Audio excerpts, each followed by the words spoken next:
사무실 공기는 비싸고 인공적인 향이 났다. 41층 TK그룹 본사 면접 대기실의 공기는 유리와 강철처럼 차갑고 매끄러웠다. 고미연은 숨을 참았다. 자신과 아이의 존재를 최대한 지우려는 듯 그녀는 구석진 의자에 몸을 움츠렸다. 아이의 이불에서는 희미하게 해열제 냄새와 가난의 냄새가 섞여났다. 그것은 이 완벽하고 살균된 공간에 대한 명백한 모독이었다. 아이. 하준이 뜨거운 숨을 내쉬며 칭얼거렸다. 새 살배기 아이의 체중이 절망의 무게처럼 미연의 팔을 짓눌렀다. 그녀의 시선은 대리석 바닥의 차가운 광택에 고정되었다. 주머니 속에서 손가락이 1,000원짜리 지폐 3장의 까칠한 감촉을 만지작거렸다. 단돈 3,000원. 이 면접은 단순한 기회가 아니었다. 그것은 마지막 남은 동아줄이었다. 이 줄이 끊어지면 오늘 밤 어디서 잠을 자야 할지도 막막했다. 다른 지원자들은 가죽 소파에 꼿꼿이 앉아 있었다.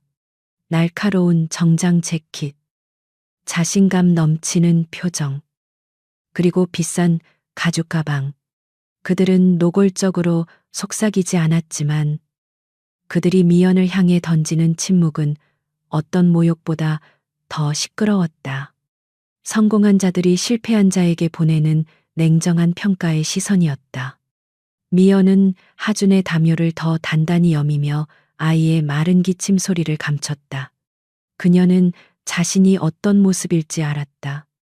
인생의 가장 중요한 날에 아이를 맡길 곳조차 없는 재앙 그 자체처럼 보일 터였다. 헤드셋을 낀 단발머리에 여직원이 다가왔다. 하이힐 소리가 결정적인 선고처럼 또렷하게 울렸다. 저기요. 그녀의 목소리는 정중했지만 어떤 온기도 담겨 있지 않았다. 여기는 면접 대기 장소입니다. 아이는 동반하실 수 없습니다. 미연은 황급히 일어서며 고개를 숙였다. 죄송합니다. 정말 죄송합니다. 아이가 아파서 맡길 곳이 없어서 10분이면 됩니다. 제발 부탁드립니다. 그녀의 목소리는 공허하게 울렸다. 여직원의 표정은 변하지 않았다. 규율은 감정보다 우위에 있었다. 규정상 안 됩니다. 다른 지원자들에게 방해가 됩니다. 밖에서 기다려 주시겠어요? 밖이라는 말은 사시 빌층의 복도를 의미하는 것이 아니라 이 기회에서 완전히 벗어나라는 뜻처럼 들렸다. 하준이 그때 울음을 터뜨렸다. 열에 들뜬 아이의 울음소리는 날카롭고 서러웠다. 미연은 아이를 달래려 했지만 절망감이 그녀의 목소리마저 빼앗아갔다. 다른 지원자들의 노골적인 불쾌감이 피부로 느껴졌다. 여직원이 인내심을 잃고 경비팀을 부르기 위해 이니어를 누르려던 바로 그 순간이었다. 묵직한 반투명 유리문이 스르르 열렸다.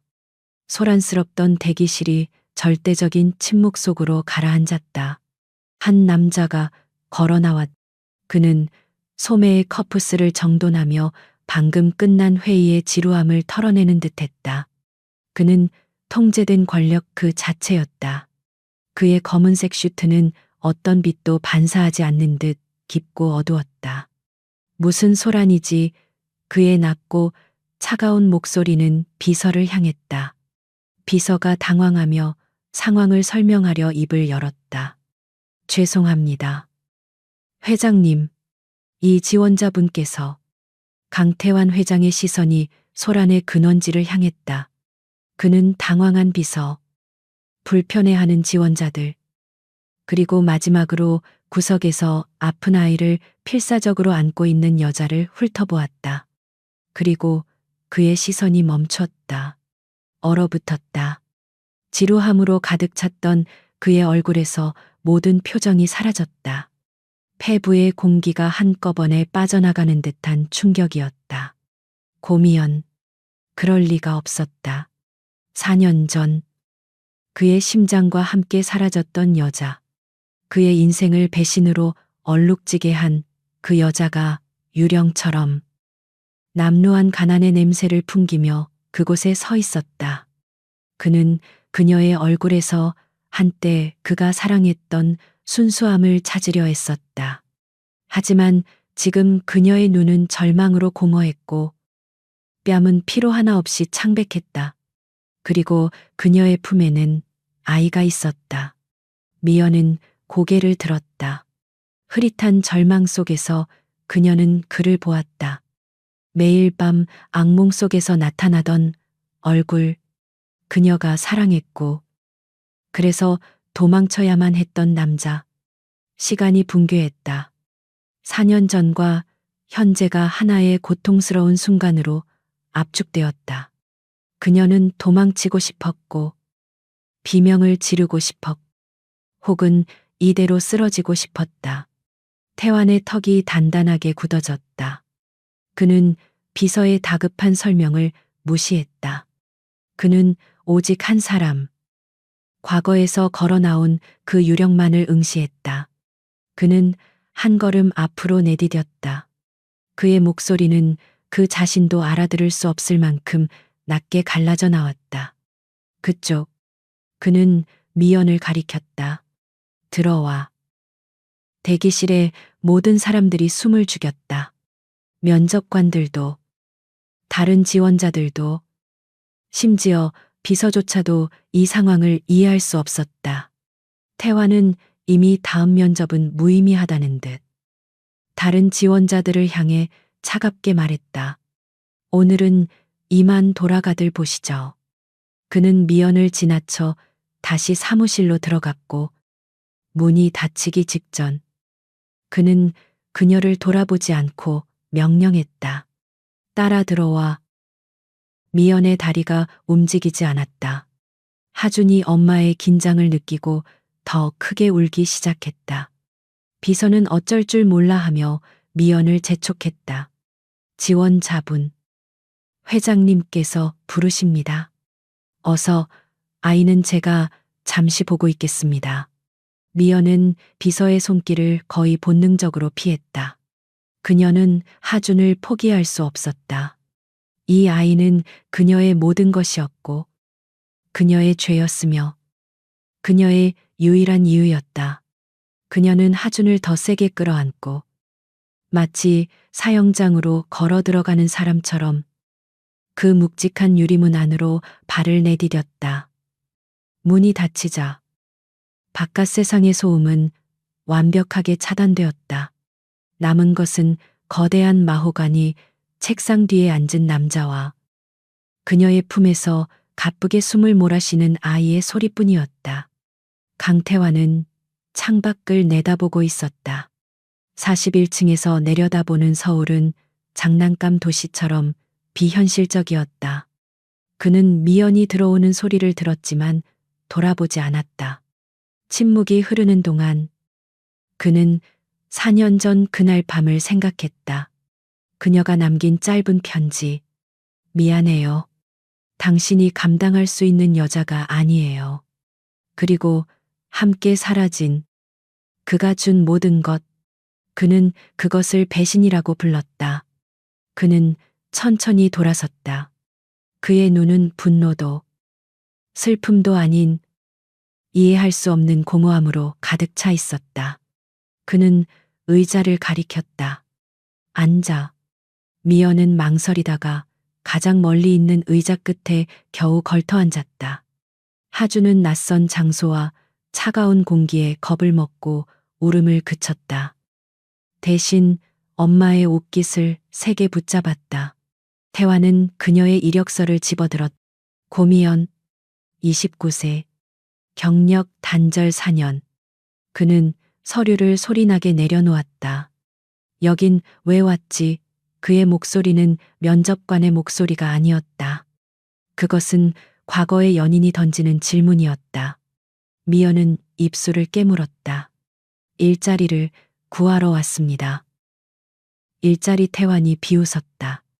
TK그룹 기획조정실이다. 네가 할 수 있는 일이 아니야. 4년 동안 뭘 했지? 그의 질문은 칼날 같았다. 미연은 시선을 떨어뜨렸다. 4년. 그 4년은 지옥이었다. 도망, 출산, 야간 아르바이트, 병원, 그리고 또다시 도망. 그녀는 숨을 깊게 들이마셨다. 아이를 키웠습니다. 태환의 시선이 하준에게로 향했다. 아이는 태환의 날카로운 시선을 느끼고 미연의 품으로 더 깊이 파고들었다. 아이는 창백했고 입술은 말라 있었다. 아파 보이는군. 그는 사실을 말했다. 네가 이런 식으로 아이를 끌고 다니면서 일자리를 구걸할 줄은 몰랐는데 돈이 그렇게 궁했나. 그의 말은 잔인했다. 미연은 눈을 감았다. 그래, 궁했다. 뼈가 시리도록 궁했다. 하지만 그녀는 변명하지 않았다. 면접 기회를 주셔서 감사합니다. 하지만 안 될 것 같으니 이만 그녀가 일어나려 했다.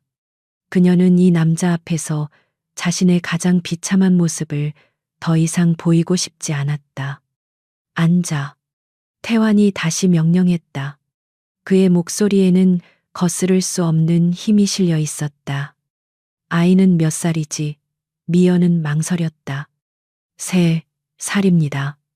태환의 표정이 미세하게 굳어졌다. 3살. 그가 셈을 했다. 정확히 4년 전 그녀가 떠났다. 임신 기간을 고려하면 그의 시선이 다시 아이의 얼굴로 향했다. 그는 아이를 제대로 보려고 했었다. 미연이 본능적으로 아이의 얼굴을 가렸다. 태환은 자리에서 일어났다. 그는 거대한 책상을 돌아 그녀에게로 다가왔다. 미연은 공포에 질려 뒤로 물러섰지만 의자가 그녀를 막았다. 태환이 그녀 앞에 섰다. 그는 미연의 어깨를 내려다보았다. 한때 그가 입맞추었던 가녀린 어깨. 지금은 값싼 스웨터 아래로 앙상하게 드러나 있었다. 그는 손을 뻗어 미연의 품에 안긴 아이의 뺨을 덮고 있는 담요를 걷어내려 했다. 보여줘. 안 돼요. 미연이 날카롭게 소리쳤다. 그녀의 반응은 태환의 의심을 확신으로 바꾸었다. 그는 담요를 억지로 걷어냈다. 열에 달아오른 아이의 작은 얼굴이 드러났다. 땀에 젖은 머리카락, 꼭 감은 두 눈, 그리고 그 눈매, 그 작은 콧날. 그것은 강태환은 숨이 멎는 것을 느꼈다. 그는 거울을 보는 것 같았다. 아이의 얼굴은 4년 전, 배신당하기 전에 자신을 그리고 그가 평생 증오해온 그의 아버지를 놀랍도록 닮아 있었다. 그는 무의식적으로 한 걸음 물러섰다. 이 아이. 미연은 아이의 얼굴을 다시 가슴에 묻으며 격렬하게 고개를 저었다. 아니에요. 회장님과는 아무 상관없는 아이입니다. 그녀의 목소리는 절박하게 떨리고 있었다. 제발, 제발, 저희를 그냥 내버려 두세요. 태환은 책상으로 돌아가 인터폰을 눌렀다. 김 비서. 당장 지피로펌의 한 변호사 연결해. 그리고 1층 로비팀에 연락해서 저 여자가 건물 밖으로 나가지 못하게 해. 그는 수화기를 내려놓고 미연을 바라보았다. 그의 눈은 더 이상 공허하지 않았다. 그곳에는 지독한 소유욕과 배신감, 그리고 걷잡을 수 없는 혼돈이 휘몰아치고 있었다. 고미연, 너는 나에게서 도망칠 수 없어. 절대로.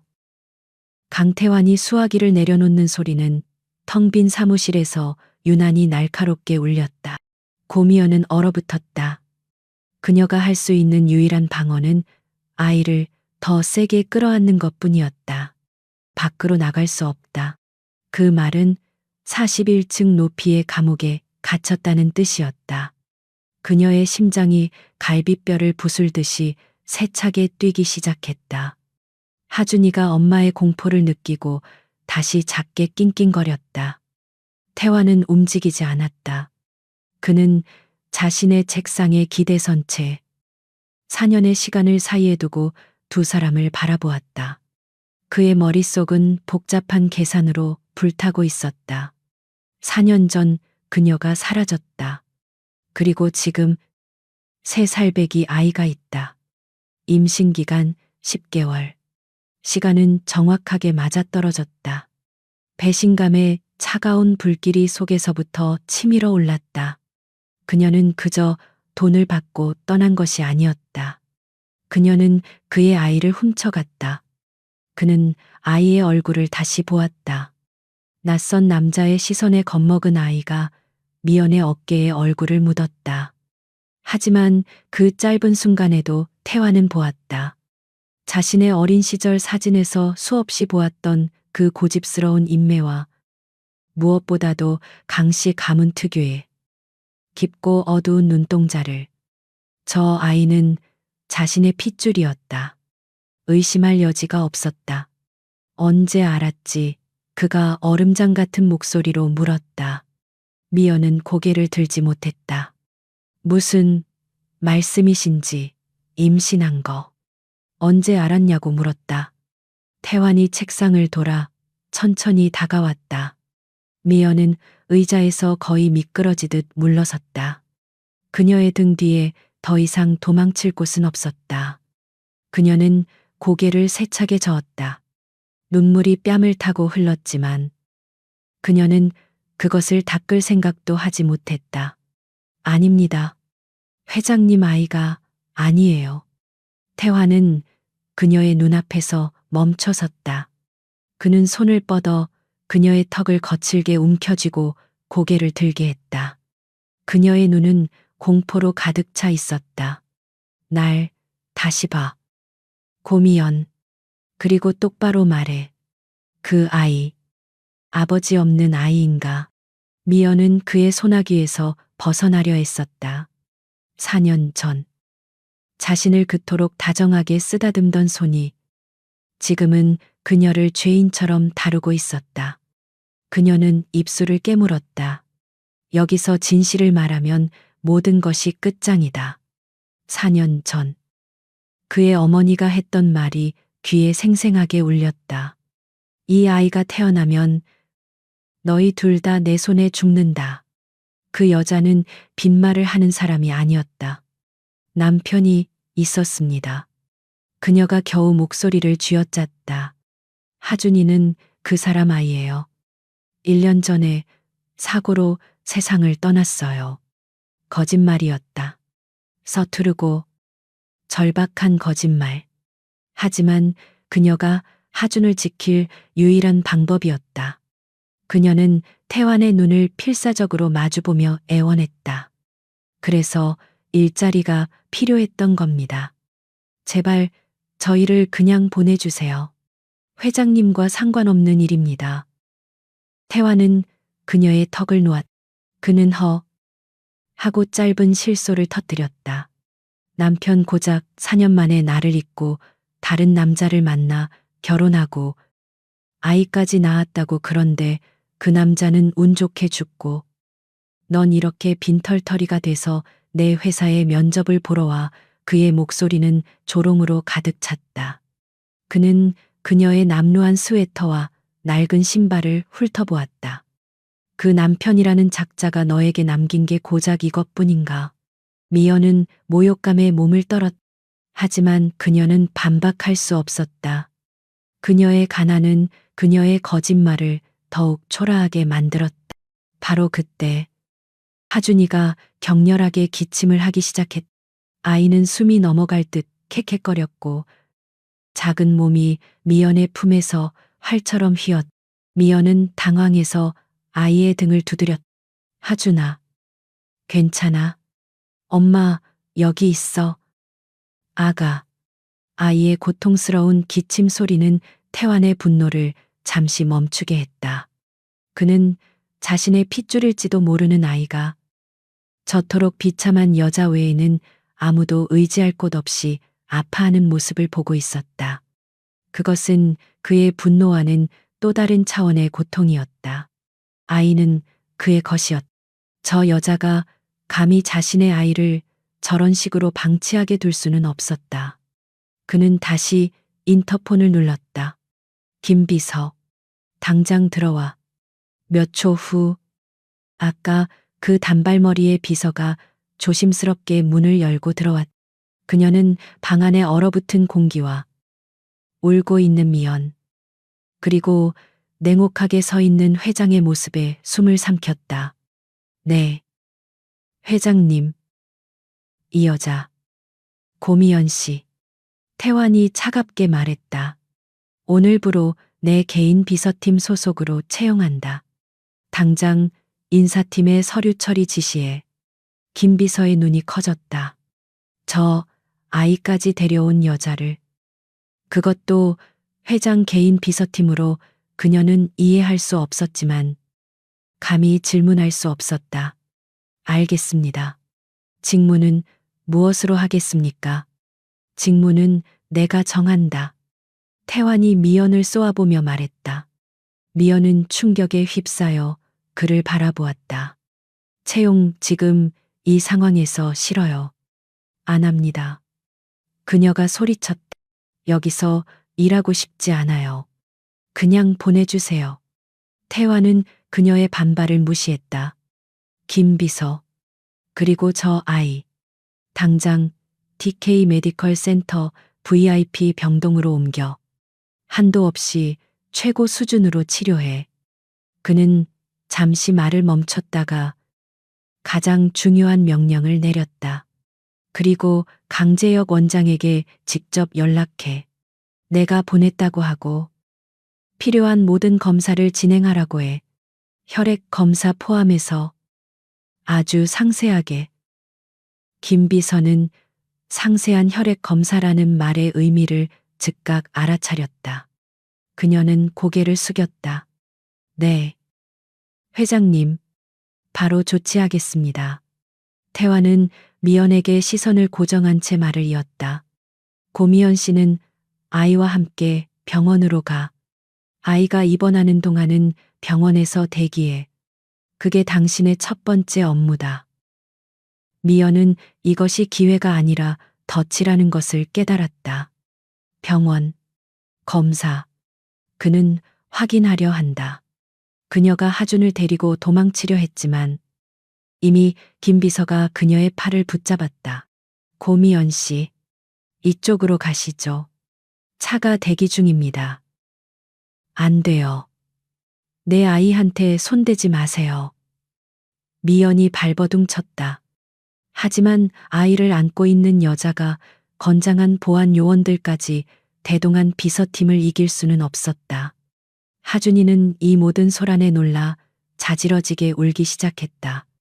태환은 자신의 사무실 창가에 서서 한때 사랑했던 여자가 자신의 아들일지도 모르는 아이를 안고 자신의 직원들에게 끌려나가는 모습을 차갑게 지켜보았다.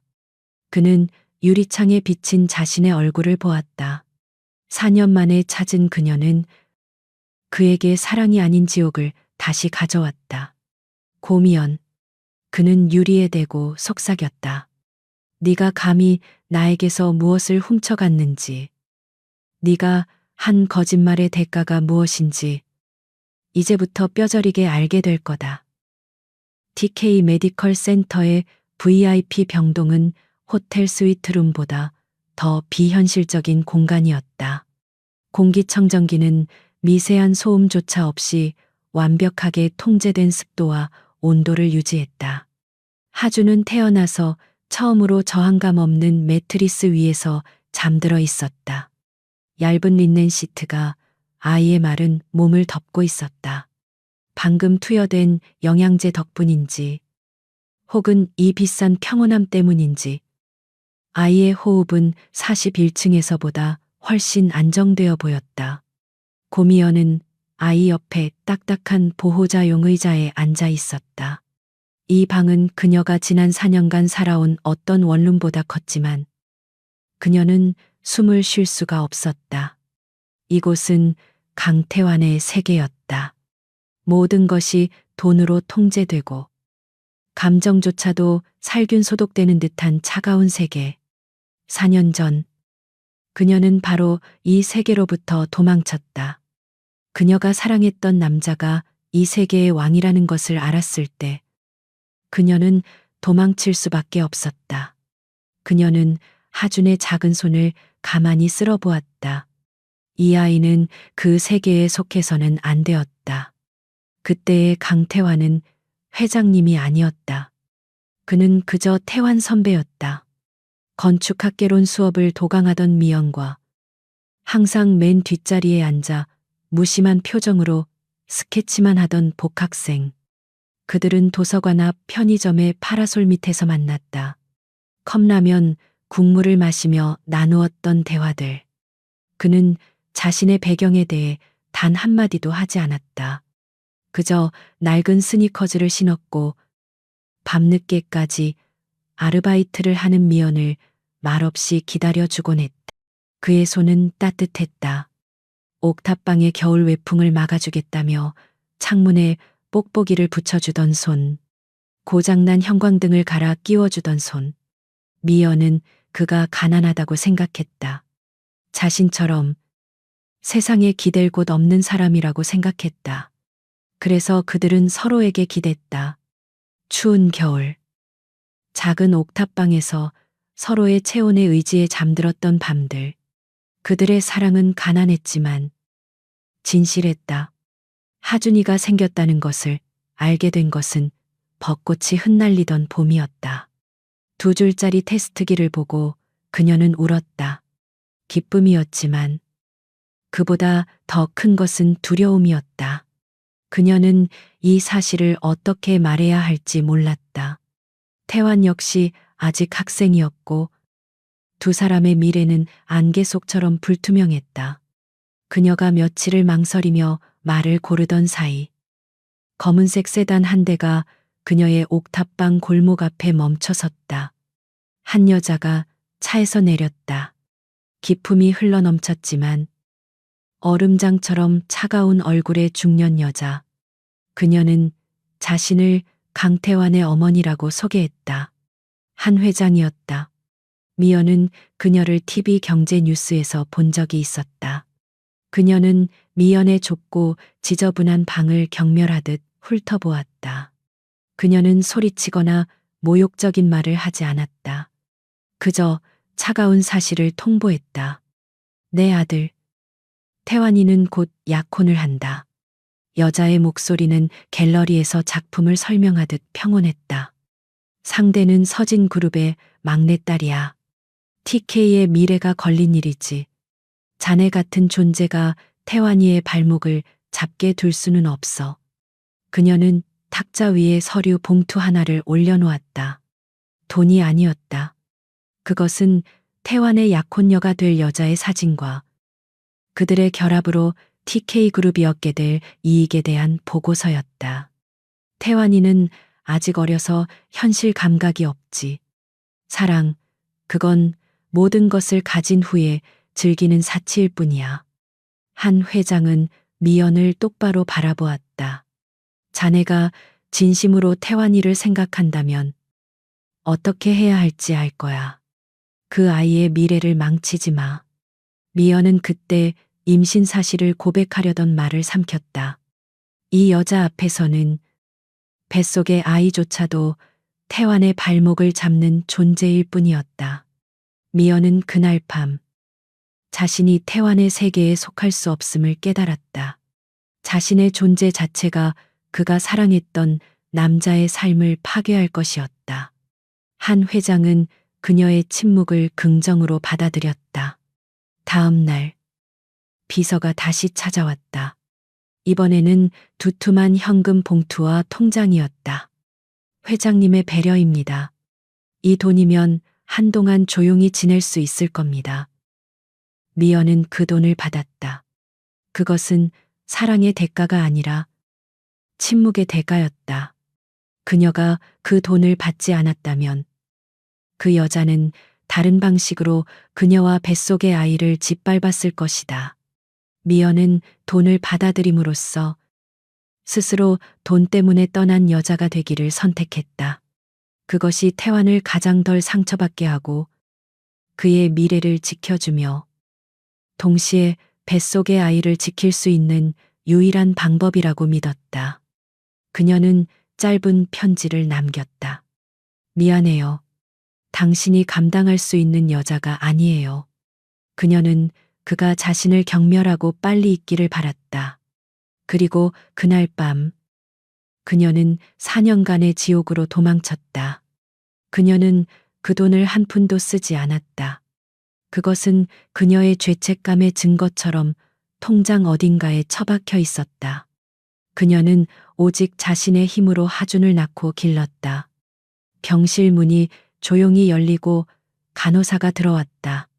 보호자분, 아이 혈액 채취하겠습니다. 강재혁 원장님 지시입니다. 미연의 심장이 바닥으로 떨어졌다. 혈액, 유전자 검사. 그녀는 하준이 깨지 않도록 필사적으로 아이의 팔을 붙잡았다. 하지만 날카로운 바늘이 들어가자 하준이가 울음을 터뜨렸다. 그 울음소리는 미연의 심장을 찢는 것 같았다. 간호사가 체열된 작은 병을 들고 나갔다. 저 피가 강태환에게 갈 것이다. 그녀가 4년간 지켜온 비밀이, 그녀가 사랑했던 남자를 지키기 위해 했던 모든 거짓말이 이제 곧 드러나게 될 것이다. 미연은 하준을 안고 흐느꼈다. 4년 전의 강태환은 그녀의 도피처였지만 지금의 강태환 회장은 그녀의 심판자였다. TK 메디컬 센터의 VIP 병실은 고요함으로 가득 차 있었지만 그 고요함은 고미연에게 평온이 아닌 압박을 가했다. 하준은 며칠 만에 처음으로 붉은기가 가신 얼굴로 잠들어 있었다. 최고급 영양제와 항생제가 아이의 작은 몸을 빠르게 회복시키고 있었다. 미연은 아이의 곁을 지켰지만 마음은 단 한순간도 편히 쉴 수 없었다. 그녀는 강태환의 감옥에 갇힌 라푼젤이었고 그녀의 머리카락 대신 아이의 혈액이 탑 아래로 내려간 뒤였다. 그녀는 창밖을 내다보았다. 병원 정원은 완벽하게 관리되고 있었지만 그녀의 옥탑방에서 보이던 잡초만큼의 생명력도 느껴지지 않았다. 그녀는 하준이 이곳에서 받는 치료가 자신이 지난 4년간 아이에게 해주지 못했던 모든 것임을 알았다. 이 풍요로움이, 이 안정감이 바로 하준이가 누려야 할 권리였다. 하지만 그 권리를 되찾아주는 대가는 아이의 아버지가 그녀를 경멸하게 되는 것이었다. 어쩌면 아이를 빼앗길지도 모른다는 공포가 그녀의 숨을 조였다. 강태환은 병실에 나타나지 않았다. 대신 김비서가 하루 2번 필요한 물품과 최고급 도시락을 가지고 방문했다. 김비서는 어떤 사적인 질문도 하지 않았다. 회장님 지시입니다. 그녀는 언제나 그 말로 시작해서 그 말로 끝냈다. 미연은 그 음식이 모래알처럼 느껴졌지만 하준을 돌보기 위해 억지로 삼켰다. 강태환은 그녀를 직접 대면하는 대신 그의 돈과 권력이 그녀를 어떻게 완벽하게 통제할 수 있는지 보여주고 있었다. 같은 시각 TK그룹 41층 회장실에서 강태환은 모니터의 숫자 하나를 응시하고 있었다. 99, 9997. 그 숫자는 어떤 감정도 없이 그의 4년간의 혼란을 종결지었다. 강재혁 원장이 직접 전화를 걸어왔었다. 축하드립니다. 회장님, 가족력이 의심되던 희귀 혈액인자와 정확히 일치합니다. 의심의 여지가 없습니다. 태환은 전화를 끊고 의자에 깊숙이 몸을 묻었다. 배신감보다 먼저 치밀어 오른 것은 지독한 허무함이었다. 4년 전 그녀가 떠난 후 그는 망가졌었다. 그의 어머니는 그 모습을 보며 사랑은 그런 것이라며 냉정하게 말했다. 열병처럼 앓고 나면 더 강해지는 법이다. 그는 그 말을 믿으려 했었다. 그는 고미연이 돈을 선택했다고, 자신을 배신했다고 스스로에게 세뇌했다. 그래서 그는 TK그룹의 후계자라는 갑옷을 입고 더 차갑고 냉혹한 사람이 되었다. 그런데 그 모든 것이 거짓이었다. 그녀는 돈 때문에 떠난 것이 아니었다. 그녀는 그의 아이를, 그의 유일한 핏줄을 훔쳐서 달아난 것이었다. 그가 4년간 지옥 같은 공허함 속에서 약혼을 준비하고 사업에 미쳐 있는 동안 그의 아들은 저 남루한 여자의 품에서 병들어가고 있었다. 분노가 심장을 쥐었다. 그는 그녀가 왜 그랬는지 알아야 했다. 그는 재킷을 집어들고 사무실을 나섰다. 김비서의 만류에도 불구하고 그는 직접 차를 몰았다. 병원으로 가는 내내 그의 머릿속은 단 하나의 질문으로 가득 찼다. 왜? 병실 문이 소리 없이 열렸다. 미연은 흠칫 놀라 일어섰다. 강태환이었다. 그는 4년 전에 그 선배가 아니었다. 그는 완벽하게 재단된 슈트를 입고 모든 감정을 지운 얼굴로 그녀를 바라보았다. 그의 시선은 잠든 하준에게로 향했다. 그는 아이의 침대 곁으로 천천히 다가갔다. 미연은 숨을 참았다. 태환은 하준의 잠든 얼굴을 가만히 내려다보았다. 며칠 만에 보는 아이의 얼굴은 더 이상 낯설지 않았다. 자신의 핏줄이라는 것을 알고 보니 아이의 모든 것이 그를 닮아 있었다. 그는 손을 뻗어 아이의 뺨을 만지고 싶었지만 그러지 않았다. 대신 그는 미연을 돌아보았다. 많이 좋아졌군. 그의 목소리는 낮고 차가웠다. 네. 미연이 겨우 대답했다. 태환은 침대에서 몇 걸음 물러나 그녀와 마주 섰다. 강 원장과 이야기를 나눴다. 하준이의 건강 상태에 대해서. 미연의 손이 차가워졌다. 올 것이 왔다고 생각했다. 아이가 많이 아픈가요? 그녀가 떨리는 목소리로 물었다. 태환은 그녀의 불안을 즐기려는 듯 잠시 침묵했다. 아니, 심각한 건 아니었어. 그저 영양실조와 제때 치료받지 못한 폐렴 후유증이었지. 좋은 환경에서라면 금방 회복될 거다. 그는 좋은 환경이라는 단어에 힘을 주었다. 그는 그녀에게 다가섰다. 미연은 뒷걸음질 쳤지만 곧 벽에 등이 닿았다. 태환은 그녀를 벽과 자신 사이에 가두었다. 네가 말한 그 남편 말이야. 그가 속삭이듯 말했다. 참 운도 없지. 어떻게 그렇게 일찍 죽었을까? 이름이 뭐였지? 미연은 그의 눈을 피했다. 그녀의 심장이 미친 듯이 울렸다. 그는 알고 있었다. 그녀의 거짓말을 전부 알고 있었다. 왜 대답이 없지? 고미연 내 아이의 아버지 이름도 기억 못하나 그의 목소리에는 날카로운 조소가 섞여 있었다. 그녀는 입술을 깨물다 못해 피가 날 지경이었다. 그럴 필요 없게 됐어요. 그녀가 절망적으로 중얼거렸다. 태환은 그녀의 턱을 잡아 자신을 보게 했다. 그래, 그럴 필요 없지. 내가 이미 확인했으니까. 그의 눈은 분노로 이글거렸다. 왜 그랬어? 그 한마디에 미연의 모든 방어벽이 무너져 내렸다. 눈물이 뺨을 타고 흘렀다. 무슨 말씀이신지 내 아들이다. 태환이 그녀의 말을 잘랐다. 그의 목소리는 더 이상 질문이 아니었다. 확신이었다. 넌 알고 있었어. 4년 내내 내 아들을 훔쳐가서 저렇게 비참하게 키웠어. 대체 왜? 그는 소리치지 않았다. 하지만 그의 억눌린 분노는 어떤 고함보다 더 무서웠다. 미연은 흐느꼈다. 아니에요. 훔친 게 아니에요. 그럼 뭔데? 태환이 결국 목소리를 높였다.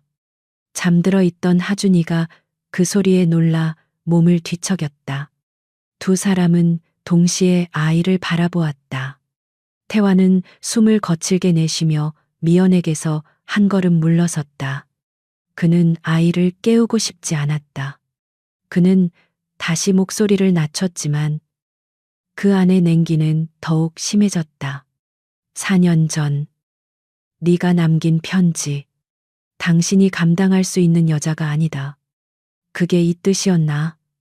내 아이를 임신한 채로 도망치는 거. 미연은 벽에 기댄 채 주저앉았다. 당신을 위해서였어요. 그녀의 목소리는 거의 들리지 않았다. 당신의 미래를 망칠 수 없었어요.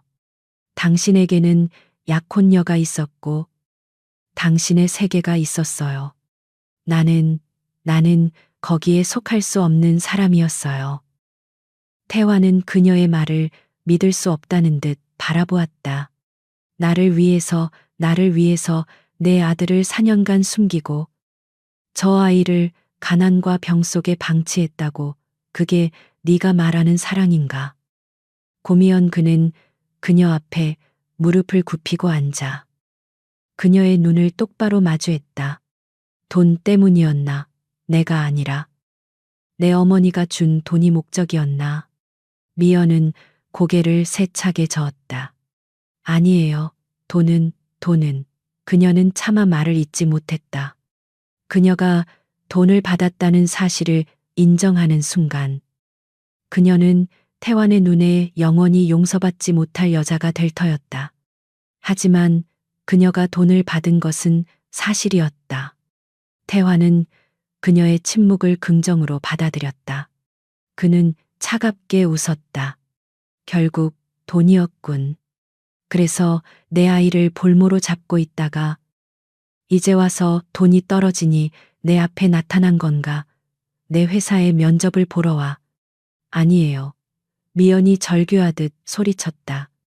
정말 아니에요. 그 돈 때문이 아니었어요. 제발, 그렇게 말하지 말아요. 그녀는 더 이상 변명할 기력을 잃었다. 태화는 일어섰다. 그는 그녀를 경멸하듯 내려다보았다. 내 말을 믿을 것 같아 좋아. 그렇다면 증명해봐. 그는 병실 문을 향해 걸어갔다. 하준이는 여기서 내가 돌본다. 내 아들이니까. 미연의 심장이 멎었다. 그녀가 황급히 그의 다리를 붙잡았다. 안 돼요. 하준이는 내 아들이에요. 제발 데려가지 말아요. 태화는 그녀의 손을 차갑게 뿌리쳤다. 넌 선택권이 없어. 고미연. 넌 4년 전에 내 권리를 돈과 맞바꿨어. 그는 문을 열었다. 하지만 네가 정말 돈 때문이 아니었다고 했지. 그럼 네가 내 곁에 있어. 내 개인 비서로 네가 훔쳐간 4년의 시간을 내 아들 곁에서 갚아. 물론 네가 도망칠 수 없도록 모든 조치는 취할 거야. 그것은 제안이 아닌 선고였다. 아이 곁에 머무를 수 있는 유일한 방법은 그의 감시 아래 들어가는 것뿐이었다. 강태환이 선고를 내리고 떠난 병실의 공기는 그가 머물렀던 시간보다 더 무거워졌다. 고미연은 바닥에 주저앉은 채 한참을 움직이지 못했다. 그의 마지막 말. 네가 훔쳐간 4년의 시간을 내 아들 곁에서 갚아. 그것은 용서가 아니었다. 그것은 정교하게 설계된 형벌이었다. 그녀는 하준의 곁에 머물 수 있게 되었지만 동시에 그녀가 가장 두려워하는 남자의 감시 아래 놓이게 되었다. 그녀는 이제 엄마가 아니라 빚진 자의 신분으로 아이 곁에 머물게 된 것이다. 하준은 다음 날부터 눈에 띄게 회복되었다. 아이는 병원 생활에 적응하기 시작했다. 비싼 장난감들이 매일 배달되었고 전문 영양사가 아이의 식단을 관리했다. 하준은 4년 만에 처음으로 풍족함을 경험했다. 아이가 웃음을 되찾을수록 미연의 마음은 더 복잡해졌다. 그녀는 자신이 아이에게서 빼앗았던 것이 무엇인지 강태환의 돈이 주는 이 안락함을 보며 매 순간 확인사살당했다. 그녀는 이 병실에서 유일하게 어울리지 않는 이물질이었다. 그녀는 강태환이 언제 자신을 본사로 부를지 몰라 매일 불안에 떨었다. 하지만 그는 연락이 없었다. 그녀는 그저 아이 곁을 지키라는 무언의 명령 속에서 감금된 것이나 다름없었다. 하준이 낮잠에 빠진 오후, 병실 문이 열리는 소리에 그녀는 또다시 심장이 멎는 줄 알았다. 강태환일 것이라 생각했다. 하지만 문을 열고 들어선 사람은 그녀의 악몽 그 자체였다. 한 회장이었다. 강태환의 어머니. 그녀는 4년 전 옥탑방에서 보았던 모습과 조금도 변하지 않았다. 우아했지만 그 우아함 속에 인간적인 온기라고는 찾아볼 수 없는 여자. 그녀는 수행원 없이 홀로 병실에 들어섰다. 그녀의 시선은 미연을 잠시 훑었지만 마치 가구를 보는 듯 무심했다. 그녀는 곧장 하준의 침대로 다가갔다. 미연은 자기도 모르게 아이 앞을 가로막으려 했지만 한 회장의 기세에 눌려 몸이 움직이지 않았다. 한 회장은 잠든 하준의 얼굴을 가만히 내려다보았다. 그 시선에는 손자에 대한 애정이 아닌 감정사의 냉철한 평가가 담겨 있었다. 그녀는 아이의 얼굴에서 아들의 흔적을 그리고 강씨 가문의 표식을 확인하고 있었다. 닮았군. 그녀가 나지막이 말했다. 그것은 감탄이 아닌 귀찮은 사실을 확인하는 목소리였다. 그리고 그녀는 천천히 미연을 돌아보았다. 4년 만이로군. 고미연 씨. 그녀는 여전히 미연에게 존칭을 썼다. 4년 전 돈 봉투를 내밀 때도 그랬다. 그 정중함이 어떤 폭언보다 더 잔인했다.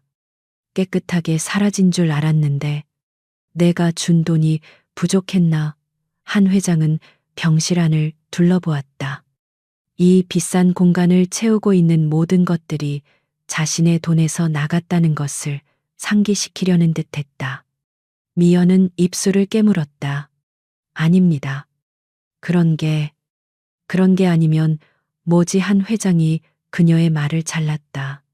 결국 이 아이를 방패 삼아 내 아들 앞에 다시 나타났잖나. 4년 전이나 지금이나 자네는 여전히 태환이의 발목을 잡고 있군. 그녀는 미연의 초라한 옷차림을 경멸하듯 바라보았다. 내가 준 돈은 어디에 쓰고 아이를 저 모양으로 만들었지. 자네 같은 여자가 모성애를 논할 자격이 있다고 생각하나. 미연은 반박할 말을 찾지 못했다. 그녀의 가난이 아픈 하준이가 그녀의 죄를 증명하는 증거물처럼 보였. 죄송합니다. 하지만 돈 때문에 돌아온 것이 아닙니다. 저는 그저 한 회장이 비웃었다. 그저 일자리를 구하러 왔는데 우연히 내 아들을 만났다고 TK그룹이 동네 구멍가게인 줄 알았나. 그녀는 미연에게 한 걸음 다가섰다. 미연은 자신도 모르게 뒷걸음질 쳤. 네가 원하는 게 뭔지 알아. 더 큰 돈이겠지. 좋아. 다시 기회를 주지. 이 아이 데리고 당장 떠나. 이번에는 자네가 평생 만져볼 수도 없는 돈을 주겠네. 그리고 다시는 우리 아들 눈앞에 나타나지 마. 바로 그때였다. 병실 문이 다시 한번 거칠게 열렸다. 강태환이었다. 그의 얼굴은 분노로 굳어 있었. 그는 자신의 어머니가 이곳에 왔다는 보고를 받자마자 달려온 것이었다. 그의 시선은 어머니와 공포에 질려 벽에 붙어선 미연을 차례로 훑었다. 어머니. 그의 목소리는 낮고 위험했다. 여기서 뭘 하고 계신 겁니까? 한 회장은 아들의 등장에도 전혀 놀라지 않았다. 그녀는 오히려 태환을 나무라듯 바라보았다. 태환아, 이 볼성 사나운 꼴은 뭐냐? 저런 여자에게 휘둘려서 네 명예에 흠집을 낼 셈이야. 당장 저 여자를 내보내라. 나머지는 내가 다 처리하마. 그것은 명령이었다. 4년 전 미연을 쫓아냈던 것과 같은 거스를 수 없는 명령. 미연은 숨을 죽였다. 태화는 이제 모든 것을 알았다. 그가 어떤 선택을 할까? 그는 어머니의 말을 따를까? 아니면 태화는 천천히 미연에게로 걸어갔다. 그리고 그녀의 앞에 그는 미연을 바라보지 않고 자신의 어머니를 정면으로 응시했다. 그럴 필요 없습니다. 어머니, 그의 목소리는 얼음처럼 차가웠다. 고미연 씨는 어디 가지 않아? 한 회장의 눈썹이 미세하게 치켜 올라갔다. 아들이 자신에게 반항하는 것은 처음 겪는 일이었다. 뭐라고? 고미연 씨는 오늘부로 제 개인 비서로 채용됐습니다. 태환이 선언했다. 제 아들의 어머니로서, 그리고 제 직원으로서 제 곁에 머물 겁니다. 미연은 자신의 귀를 의심했다. 그가 그녀를 보호하고 있었다. 그의 어머니 앞에서. 하지만 그 감동은 잠시였다. 한 회장은 순간적인 충격에서 벗어나 상황을 즉시 파악했다. 그녀는 아들이 4년 전의 진실을 적어도 일부는 알게 되었다는 것을 깨달았다. 그리고 그녀는 싸늘하게 웃었다. 그 웃음은 미연을 공포에 떨게 만들었다. 비서, 아, 그래. 아주 잘 생각했다. 태환아. 한 회장이 천천히 박수를 쳤다. 빚은 갚아야지. 갚아야 하고 말고. 그녀는 태환에게서 미연에게로 시선을 돌렸다. 그 눈에는 새로운 종류의 잔인함이 번득였다. 네가 그렇게 결정했다면 따라야지. 하지만 태환아, 너도 알지 않니? 4년 전에 이 문제를 정리했던 건 바로 나다. 그녀는 미연에게 다시 한 걸음 다가섰다. 그러니 이 여자의 업무를 감독할 자격은 태환이 너보다 이 어미에게 더 있지 않겠니? 그녀는 미연의 뺨을 손등으로 가볍게 스쳤다. 미연은 얼어붙었다. 고미연 씨, 앞으로 TK그룹에서 잘 지내보자꾸나. 네가 내 아들에게 갚아야 할 것이 아주 많으니 말이야. 내가 하나하나 세어가며 받도록 하지. 하준이 퇴원하던 날, 병실 밖에는 검은색 세단이 기다리고 있었다. 강태환은 오지 않았다. 김 비서가 모든 절차를 처리했다. 고미연은 하준을 안고 차에 올라탔다. 그녀는 4년 전 도망쳤던 그 옥탑방으로 돌아갈 것이라 예상했지만 차는 한강이 내려다 보이는 최고급 주상복합 아파트의 지하 주차장으로 들어섰다. 모든 것이 통제되는 거대한 요새 같은 곳이었다. 김 비서는 완벽한 보안 시스템을 통과해 그녀를 30층의 한 아파트로 안내했다. 집안은 이미 하준을 위한 모든 것이 갖춰져 있었다. 아이방은 전문 디자이너가 꾸민 듯했고 냉장고는 유기농 식재료로 가득 차 있었다. 회장님께서 마련하신 곳입니다. 김 비서가 무감정한 목소리로 말했다. 고미연 씨와 도련님, 하준 군이 지내실 곳입니다.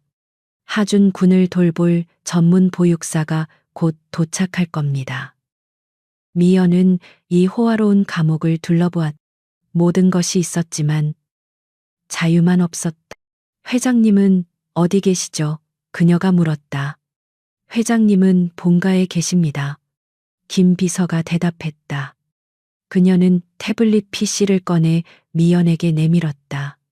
전자 서명란이 깜박이고 있었다. TK그룹 개인 비서팀 소속 근로계약서. 서명하십시오. 그리고 내일 아침 9시까지 41층 비서실로 출근하셔야 합니다. 하준 군은 걱정하지 마십시오. 이곳의 보안과 시스템은 완벽합니다. 미연은 선택의 여지가 없었다.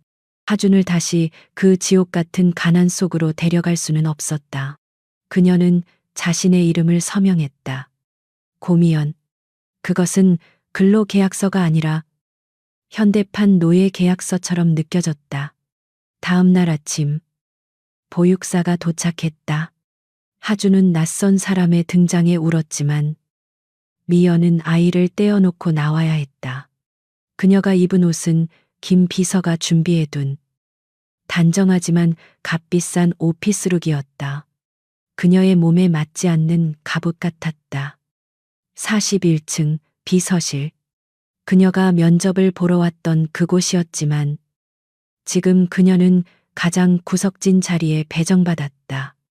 그녀의 자리는 회장실로 들어가는 복도도 엘리트 비서들의 책상도 아닌 복사기와 커피 머신이 있는 탕비실 바로 옆이었다.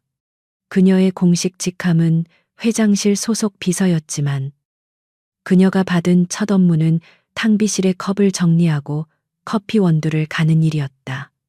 다른 비서들은 그녀에게 노골적인 경멸과 호기심을 보냈다.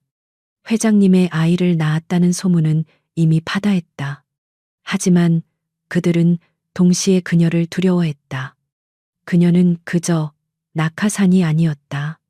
그녀는 회장과 한 회장, 두 권력의 중심에 선 폭탄이었다. 오전 내내 그녀는 복사용지를 채우고 임원들의 커피잔을 닦았다. 아무도 그녀에게 말을 걸지 않았다.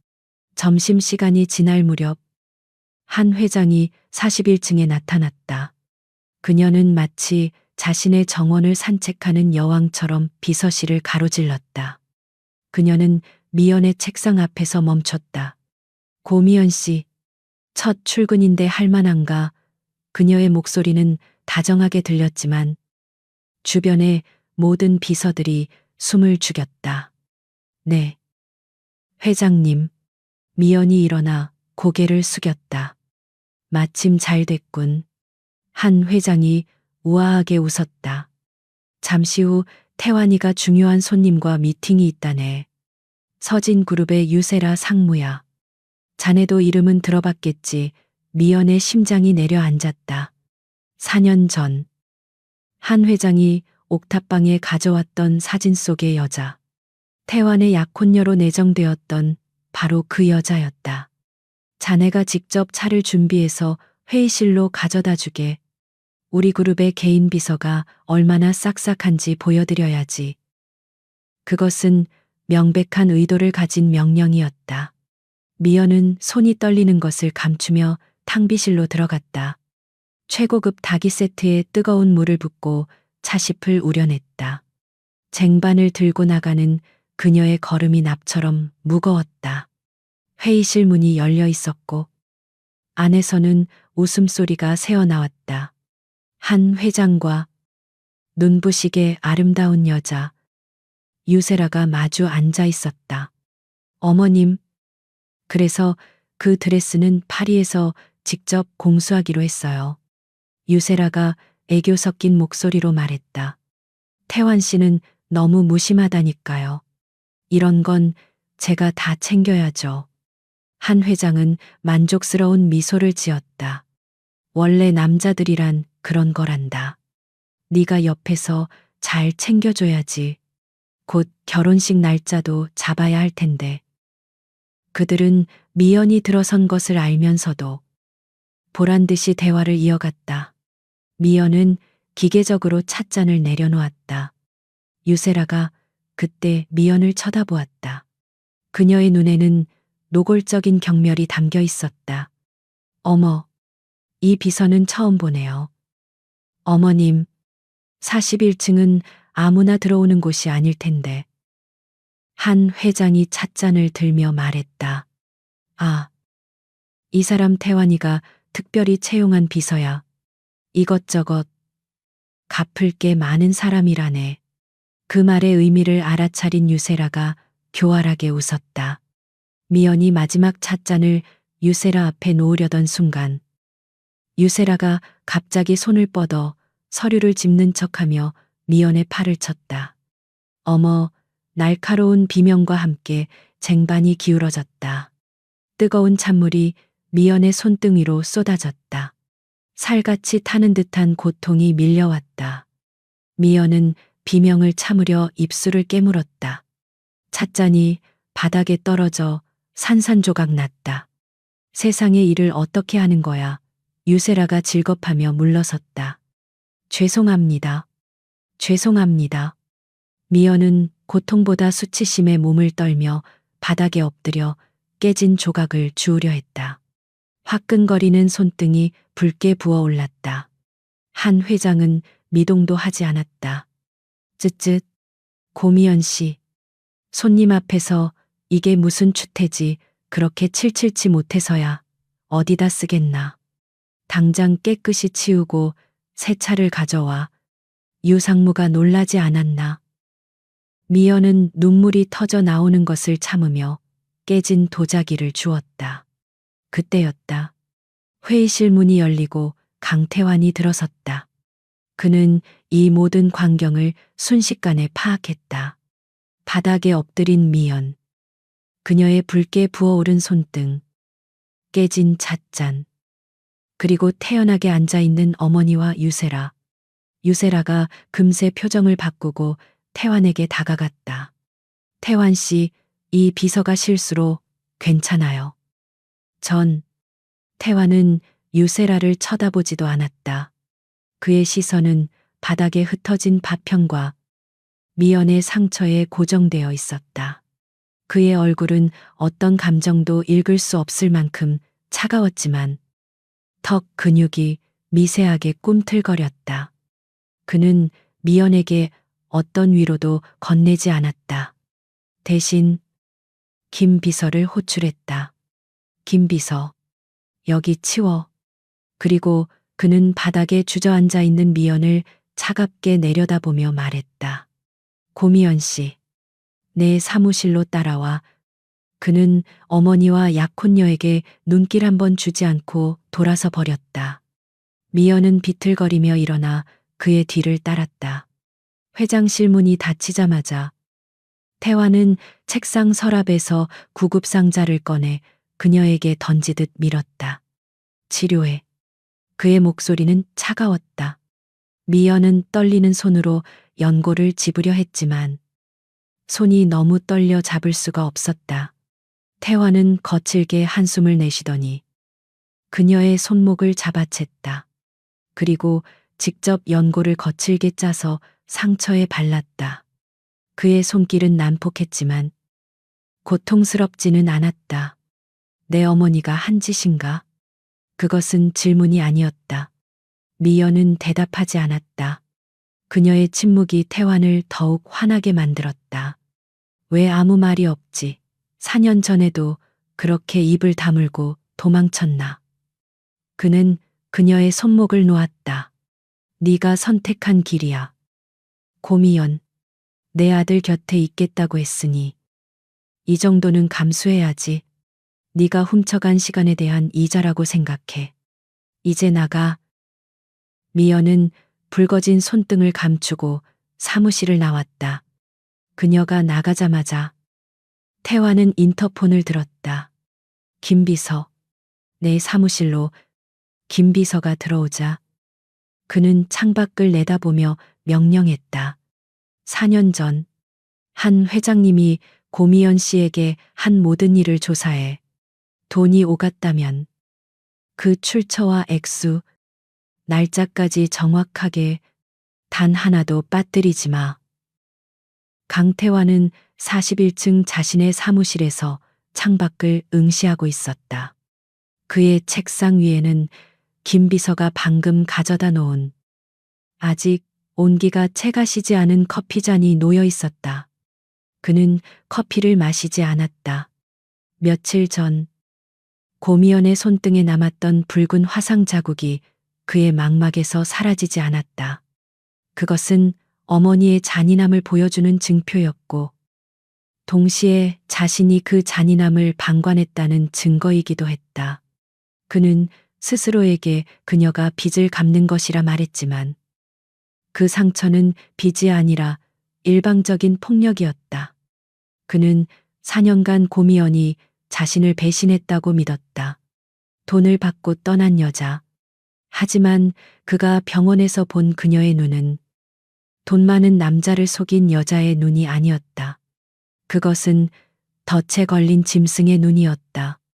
그리고 어제 그가 본 어머니와 유세라의 모습에서 그는 자신이 4년간 속고 있었을지도 모른다는 차가운 의심을 확인했다. 그가 김 비서에게 내린 조사는 단순한 사실 확인이 아니었다. 그것은 그의 세계를 뒤흔들 수도 있는 판도라의 상자였다. 오후 3시, 김 비서가 노크와 함께 들어왔다. 그녀의 표정은 평소보다 더 딱딱하게 굳어 있었다. 그녀는 태블릿 PC가 아닌 얇은 종이 서류 봉투를 그의 책상 위에 올려놓았다. 회장님, 요청하신 4년 전 기록입니다. 그녀의 목소리는 낮게 가라앉아 있었다. 태화는 천천히 봉투를 집어들었다. 내용은 간결했다. 날짜, 장소, 그리고 금액 5억 원. 그가 예상했던 것보다 훨씬 큰 금액이었다. 하지만 그의 시선을 사로잡은 것은 그 숫자가 아니었다. 김 비서가 첨부한 비공식 보고서, 당시 한 회장의 수행 비서에게서 확보한 추가 정황이었다. 대상자 고미연 임신 초기 상태 확인. 한 회장. 대상자에게 직접 낙태 종용. 불응시. KTH 강태환의 미래 및 대상자의 신변 위협 언급. 5억 원은 합의금이 아닌 태아 제거 및 비밀 유지 비용으로 지급됨. 태환의 호흡이 멎었다. 서류가 그의 손에서 구겨졌다. 배신감. 하지만 이번에는 미연을 향한 것이 아니었다. 그것은 자신의 어머니를 향한 4년간 묵혀두었던 거대하고 차가운 분노였다. 그녀가 돈을 받은 것은 사실이었다. 하지만 그것은 선택이 아니었다. 그것은 협박이었다. 그의 어머니가 그의 아이를 지우라고 협박했다. 미연은 돈을 받고 도망친 것이 아니었다. 미연은 돈을 받고 그의 아이를 지키기 위해 도망친 것이었다. 그녀가 왜 죽은 남편 따위에 서툰 거짓말을 했는지, 왜 병원에서 그렇게 절박하게 아이를 숨기려 했는지, 모든 조각이 하나의 끔찍한 그림으로 맞춰졌다. 그녀는 4년이 지난 지금도 여전히 그의 어머니를 두려워하고 있었다. 그가 그녀에게 이자를 갚으라며 내뱉었던 잔인한 말들이 부메랑이 되어 그의 심장을 찔렀다. 그는 자리에서 벌떡 일어났다. 김 비서가 놀라 그를 바라보았다. 회장님. 태화는 아무 말 없이 사무실을 나섰다. 그의 머리끝 속은 4년 전 그녀가 남긴 마지막 편지 내용으로 가득 찼다. 당신이 감당할 수 있는 여자가 아니에요. 그래. 그녀는 자신이 감당할 수 없는 여자가 아니라 그의 어머니가 감당할 수 없는 여자였다. 그가 비서실을 가로지를 때 그는 41층 임원 전용 라운지에서 들려오는 날카로운 목소리를 들었다. 유세라의 목소리였다. 고미연 씨. 아직도 상황 파악이 안 되나 봐. 태화는 그 자리에 멈춰 섰다. 라운지 안쪽. 통유리창 앞에 고미연이 서 있었다.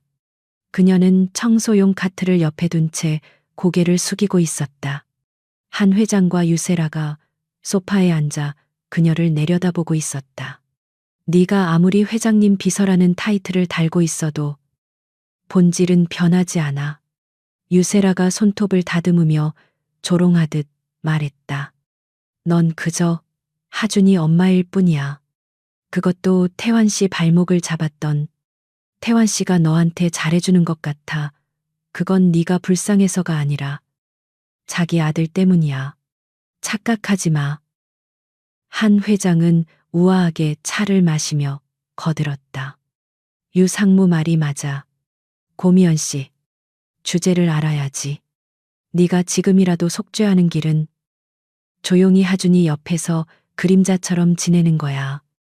태환이 옆자리는 유상무처럼 격이 맞는 사람이 앉아야 하는 거고, 곧 결혼 발표가 있을 테니 그때도 오늘처럼 얌전히 굴어야 할 거야. 미연은 손만 세게 움켜쥐고 있었다. 그녀의 어깨는 지난 4년간의 가난과 모욕의 무게로 무너져 내리고 있었다. 그녀가 입을 열었다. 저는 아무것도 바라지 않습니다. 그저 하준이 곁에만. 바라는 게 없다고 유세라가 날카롭게 웃었다. 바라는 게 없는 여자가 4년 만에 아이를 데리고 나타나, 그것도 TK 본사에 내 속셈을 모를 줄 알아. 네가 원하는 건 결국 돈이잖아. 태환 씨가 너한테 준 그 비싼 아파트. 그것도 다 우리 태환 씨 돈이야. 네가 번 게 아니라고. 이 빌어먹. 그만. 얼음장처럼 차가운 목소리가 라운지 전체를 울렸다. 강태환이었다. 그는 입구에 서서 새 여자를 바라보고 있었다. 유세라와 한 회장은 당황한 기색이 역력했다. 미연은 고개를 돌려 그를 바라보았다. 그녀의 눈은 텅 비어 있었다. 태환은 천천히 안으로 걸어 들어왔다. 그는 유세라나 어머니를 보지 않았다. 그는 곧장 미연에게로 걸어갔다. 그리고 그녀의 앞에 섰다. 그는 그녀와 다른 두 여자 사이를 가로막았다. 태환 씨 언제부터? 유세라가 당황하며 일어섰다. 고미연 씨. 태환이 낮게 말했다. 미연은 그의 목소리에 움찔했다. 손. 그가 명령했다. 미연은 망설였다. 손. 보여줘. 그가 다시 말했다. 미연은 천천히 화상 자국이 희미하게 남은 손을 내밀었다. 태환은 그녀의 손목을 잡았다. 그리고 고개를 돌려 처음으로 어머니와 유세라를 바라보았다. 그의 눈은 4년 전 미연이 떠났을 때보다 더 차갑고 어두웠다. 유상무. 그가 유세라를 불렀다. 우리 사이에 약혼이니 결혼이니 하는 말은 더 이상 없을 겁니다. 서진 그룹과의 파트너십은 원점에서 재검토하지요. 태환 씨, 지금 무슨 말이에요? 유세라의 얼굴이 하얗게 질렸다. 어머님이 말씀 좀. 한 회장이 아들을 노려보았다. 태환아, 지금 네가 무슨 짓을 하고 있는지 알고 있느냐? 저 여자 하나 때문에, 저 여자 때문이 아닙니다. 태환이 어머니의 말을 잘랐다. 그의 목소리에는 거스를 수 없는 결단력이 담겨 있었다. 그는 미연의 손을 놓지 않은 채 라운지에 있는 모든 사람들이 들을 수 있도록 선언했다. 제 아들 때문입니다. 그는 주머니에서 구겨진 서류, DNA 검사 결과서 사본을 꺼내 테이블 위에 던졌다. 99. 99,997. 숫자가 선명하게 드러났다. 하준이는 내 아들입니다. 고미연 씨는 내 아들의 어머니입니다. 그리고 그는 그의 어머니, 한 회장을 똑바로 응시했다. 그의 눈에는 살얼음 같은 분노가 서려 있었다. 그리고 4년 전 어머니께서 이 여자에게 무슨 짓을 하셨는지도 방금 알게 되었습니다. 그는 테이블 위의 검사지를 가리켰다. 그리고 낙태 협박. 라운지 안의 공기가 얼어붙었다. 한 회장의 얼굴에서 처음으로 우아한 미소가 사라졌다. 유세라는 이 모든 상황을 믿을 수 없다는 듯 입을 벌렸다. 태환은 더 이상 그들을 보지 않았다. 그는 여전히 충격에서 벗어나지 못한 미연을 바라보았다. 나가. 미연은 그가 자신에게 하는 말인 줄 알고 움찔했다. 김 비서가 데려다 줄 거야. 오늘은, 아니, 당분간 출근하지 마. 하준이 곁에 있어. 그는 그녀의 손목을 놓고 그녀의 등을 출구 쪽으로 부드럽게 밀었다. 미연은 비틀거리며 마치 꿈을 꾸는 듯 라운지를 빠져나갔다. 문이 닫히고 라운지에는 태환과 그의 어머니 그리고 유세라 세 사람만 남았다. 태환은 넥타이를 거칠게 풀며 소파에 앉았다. 이제 설명을 좀 해보시죠. 어머니, 내 아들을 죽이려 했던 이유가 뭡니까? 라운지 안의 공기는 핏기가 가실 만큼 차가웠다. 한 회장의 얼굴에서 수십 년간 그녀를 지탱해온 우아함과 통제력이 모래성처럼 무너져 내리고 있었다. 유세라는 자신이 들은 말을 믿을 수 없다는 듯 태환과 한 회장을 번갈아 쳐다보았다. 낙태 협박. 그 단어가 가진 무게는 서진그룹과의 파트너십 파기보다 더 무겁고 치명적이었다. 고미연이 사라진 라운지 입구는 마치 폭풍이 지나간 후의 공백처럼 느껴졌다. 태환아. 한 회장이 마침내 입을 열었다. 그녀의 목소리는 떨리고 있었지만 여전히 아들을 타이르려는 기색이 역력했다. 네가 지금 오해를 단단히 한 모양이구나. 그래. 내가 그 아이를 만난 건 사실이다. 돈을 준 것도 사실이야. 하지만 그건 어머니, 태환이 그녀의 말을 잘랐다. 그의 목소리에는 일말의 동정심도 남아있지 않았다. 그는 구겨진 DNA 검사지 옆에 김 비서가 가져온 또 다른 서류, 4년 전의 녹취록 사본과 은행 이체 기록을 던졌다. 이것도 오해입니까? 태환의 시선이 한 회장을 얼어붙게 만들었다. 아이가 태어나면 너희 둘 다 내 손에 죽는다. 이 목소리도 이 5억 원의 이체 기록도 전부 오해입니까? 한 회장은 서류를 보고 입술을 파르르 떨었다. 그녀는 변명할 말을 찾지 못했다. 그녀는 그저 아들을 위해 TK 그룹을 위해 최선을 다했을 뿐이라고 생각했다. 어미는 다 너를 위한 거였다. 그녀가 겨우 내뱉은 말은 변명이 아닌 뒤틀린 모정의 고백이었다. 나를 위해서요. 태환이 허탈하게 웃었다. 내 아들을 죽이려 한 것이, 4년간 나를 속인 것이, 그리고 내 아들의 어머니를 저렇게 짓밟은 것이 전부 나를 위해서라고요. 그는 한 회장에게 한 걸음 다가섰다. 어머니는 4년 전에 이미 제게서 모든 걸 빼앗아 가셨습니다. 아버지의 사랑도, 제 사랑도, 그리고 제 아들까지도요. 어머니가 지키려 한 건 TK가 아니라 어머니 자신의 통제력이었습니다. 태환 씨 그때까지 침묵하던 유세라가 끼어들었다. 그녀는 이대로 모든 것을 잃을 수 없었다.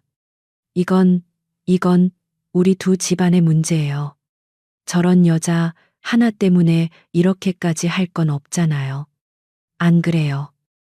어머님 그녀가 한 회장에게 동의를 구했지만 한 회장은 아무 말도 할 수 없었다. 태환은 유세라를 돌아보았다. 그의 눈에는 일말의 감정조차 남아있지 않았다. 유상무. 이 일은 서진그룹에도 공식적으로 통보할 겁니다. 그가 차갑게 말했다. 개인적인 감정 문제를 떠나 유상무는 오늘 TK그룹의 직원에게 공식적인 장소에서 폭언과 모욕을 가했습니다. 약혼은 없던 일로 하고 파트너십 재검토는 김 비서를 통해 연락드리죠. 그게 내 마지막 배려입니다. 유세라의 얼굴이 분노와 수치심으로 일그러졌다. 그녀는 더 이상 아무 말도 하지 못하고 자신의 명품 백을 집어들고 라운지를 뛰쳐나갔다. 이제 라운지에는 태환과 그의 어머니 단둘만 남았다. 태환은 창가로 걸어가 자신이 41층에서 내려다보던 이 도시가 얼마나 공허한지 새삼 깨달았다. 당분간 경영에서 물러나십시오. 어머니, 그가 등을 돌린 채 말했다. 이사회가 열릴 겁니다. 안건은 회장직 해임 및 경영권 제한입니다. 한 회장의 숨소리가 거칠어졌다. 네가 감히 네 어미를. 태환이 돌아섰다. 그의 눈은 슬픔도 분노도 아닌 깊은 피로감으로 가득 차 있었다. 이건 아들로서가 아니라 TK그룹의 회장으로서 내리는 결정입니다. 그리고 4년간 손자를 숨긴 할머니에 대한 아버지로서의 처벌입니다. 그는 더 이상 아무 말도 하지 않고 라운지를 나갔다. 홀로 남겨진 한 회장은 소파에 주저앉아 처음으로 아들 앞에서 통제 불가능한 눈물을 흘렸다. 같은 시각 고미연은 김 비서가 데려다준 30층의 아파트로 돌아왔다. 그녀는 문이 닫히자마자 현관에 주저앉았다. 태환이 자신을 보호해 주었다. 그의 어머니와 약혼녀 앞에서 그가 그녀를 내 아들의 어머니라고 불렀다. 하지만 그녀는 기쁨보다 혼란스러웠다. 그녀는 자신이 한 회장의 소나기에서 벗어났지만 이제는 강태환이라는 더 거대한 감정에 갇히게 되었다는 것을 알았다. 하준이가 보육사의 품에서 놀다가 엄마를 보고 달려왔다. 엄마 아이가 그녀의 품에 안겼다. 아이의 따뜻한 체온이 그녀의 얼어붙었던 심장을 녹였다. 그녀는 보육사를 돌려보내고 하준을 데리고 욕실로 들어갔다. 따뜻한 물을 받아 아이를 씻겼다. 아이의 웃음소리가 욕실에 울렸다. 이 평범하고 따뜻한 순간, 그녀가 4년간 지키려 했던 모든 것이었다.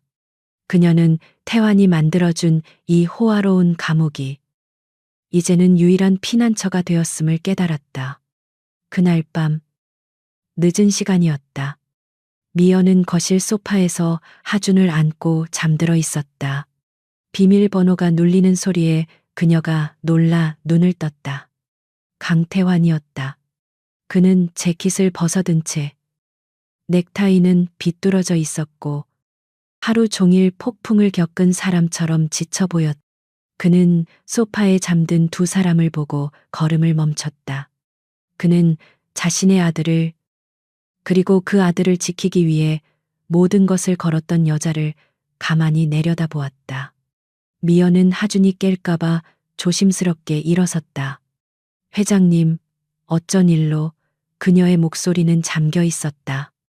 태환은 그녀의 말을 가로막으며 그녀가 회장님이라고 부르는 것을 막고 싶었다. 그는 그녀에게 다가와 섰다. 그리고 그는 TK그룹의 회장이 아닌 4년 전 그녀의 옥탑방을 찾아갔던 태환 선배의 얼굴로 깊은 고통 속에서 입을 열었다. 미연아. 그녀는 그 호칭에 숨이 멎었다. 4년 만에 듣는 이름이었다. 미안하다. 그의 목소리가 낮게 갈라져 나왔다. 정말 미안하다. 그것은 라운지에서의 선언과는 다른 지극히 개인적이고 절박한 사과였다. 내가 널 의심해서 미안하고 내 어머니가 너한테 한 짓을 몰라서 미안하고 그리고 내가 너한테 이자를 갚으라고 했던 그 잔인한 말들. 전부 미안하다. 미연은 그저 그를 바라보았. 눈물이 흘렀지만 그것은 슬픔의 눈물이 아니었다. 4년간 겹겹이 쌓여있던 응어리가 그의 진심 어린 사과 한마디에 녹아내리는 소리였다. 그녀는 손을 들어 그의 뺨을 만지고 싶었지만 그러지 못했다. 대신 그녀는 작게 고개를 저었다. 알아요. 그녀가 속삭였다. 태환 씨도 힘들었겠죠. 그녀는 그를 원망하지 않았다. 그녀는 4년 전 그를 지키기 위해 떠났고 그는 4년간 그녀를 오해한 채 고통받았다. 그들은 둘 다 한 회장이라는 거대한 벽의 피해자였다. 그녀의 조용한 이해는 유세라가 날렸어야 할 그 어떤 따기보다 더 강렬한 울림으로 태환의 마음을 때렸다. 그녀는 그를 용서함으로써 그 모든 모욕을 이겨낸 것이다. 강태환의 사과는 거실의 무거운 공기 속에 남아 있었다. 고미연은 그가 어젯밤 소파에서 잤다는 것을 알았다. 아침이 되었을 때 그는 이미 하준과 함께 거실 바닥에 앉아 있었다. 4년간 아버지의 존재를 몰랐던 아이는 낯설지만 다정한 이 남자가 사온 비싼 로봇을 조립하며 밝게 웃고 있었다. 태화는 슈트 재킷을 벗은 채 와이셔츠 소매를 걷어 올리고 있었는데 그 모습은 4년 전 옥탑방에서 고장난 형광등을 갈아 끼워주던 태환 선배의 모습과 위태롭게 겹쳐 보였다. 미연은 그 풍경을 차마 깨뜨리지 못하고 주방에 섰다. 그녀는 익숙하게 쌀을 씻어 밥을 안쳤다. 이 호화로운 아파트의 주방은 그녀에게 너무 컸지만 밥 짓는 행위는 지난 4년간 그녀가 하준을 위해 해온 가장 신성한 의식이었다. 태화는 냄새를 맡고 일어섰다. 내가 뭘 도울까? 그는 자신의 집이 아닌 곳에서 손님처럼 어색하게 물었다. 아니에요. 앉아 계세요. 미연도 그를 주인처럼 대하지 못했다. 두 사람은 하준이라는 연결고리 외에는 여전히 서로에게 가장 먼 사람이었다. 아침 식사는 침묵 속에서 이루어졌다. 하준만이 유일하게 소리를 내며 계란말이를 집어 태환의 접시에 놓아주었다. 아저씨, 먹어요. 태환은 아저씨라는 호칭에 잠시 멈칫했지만 곧 옅은 미소를 지으며 아이의 머리를 쓰다듬었다. 그는 미연을 바라보았다. 그녀는 밤만 내려다보고 있었다. 4년간의 고통과 오해가 하룻밤의 사과로 사라질 리 없었다. 그들은 부서진 도자기 조각을 이제 막 맞춰보기 시작한 참이었다. 식사가 끝나고 하준이 다시 장난감에 몰두했을 때 태환은 서류 가방에서 몇 개의 파일을 꺼냈다. 그의 얼굴은 다시 TK그룹의 회장으로 돌아와 있었다. 미연아, 그가 조심스럽게 입을 열었다. 어머니는 이사회 결의에 따라 모든 경영 일선에서 물러나셨어. 유상무와의 파트너십도 공식적으로 종료됐고, 그는 그녀에게 더 이상 위협이 없다는 것을 확인시켜 주었다. 그리고 그는 그녀에게 서류들을 내밀었다. 이건 4년 전에 어머니가 너에게 주었던 돈이야. 5억. 미연은 그 숫자에 숨이 멎는 것 같았다. 그건 내가 회수했어. 그리고 이건 그것과는 별개로 내가 너와 하준이에게 주는 거야. 그가 내민 것은 이 아파트의 소유권 이전 서류와 하준의 이름으로 된 신탁 펀드 증서, 그리고 미연의 이름으로 된 거액의 통장이었다. 네가 겪은 고통을 돈으로 보상할 수 없다는 거 알아. 하지만 이건 최소한의 성의야. 그는 그녀가 당연히 받을 것이라 생각했다. 그것이 그가 할 수 있는 최선의 사과 방식이었다. 하지만 미연은 서류를 밀어냈다. 그녀의 손이 미세하게 떨리고 있었다. 태환 씨, 그녀가 그를 바라보았다. 그녀의 눈은 41층에서처럼 공포에 질려 있지도 어젯밤처럼 슬픔에 차 있지도 않았다. 그녀의 눈은 놀랍도록 차분하고 단단했다. 나는 이 돈을 받을 수 없어요. 태환은 당황했다. 무슨 말이야? 이건 내 거야. 하준이를 위한, 아니요. 미연이 그의 말을 잘랐. 4년 전 당신 어머니가 저에게 5억을 주셨을 때 전 그 돈이 무서웠어요. 그 돈이 내 사랑을, 내 아이를 더럽히는 것 같았어요. 그래서 그 돈을 받긴 했지만 그건 하준이를 지키기 위한 수단이었을 뿐이에요. 단 한 푼도 쓰지 않았어요. 그 돈은 당신 어머니께 돌려주세요. 그녀는 숨을 깊게 들이마셨다. 그리고 지금 당신이 주는 이 돈도 같아요. 의도는 다르겠지만 결국 같아요. 전 또다시 돈으로 값을 매길 수 있는 여자가 되고 싶지 않아요. 하준이 엄마이기 이전에 나 자신으로 살고 싶어요. 태화는 그녀의 말을 이해할 수 없었다. 그는 그녀에게 모든 것을 주려 했는데 그녀는 거부했다. 그럼 뭘 원하는데?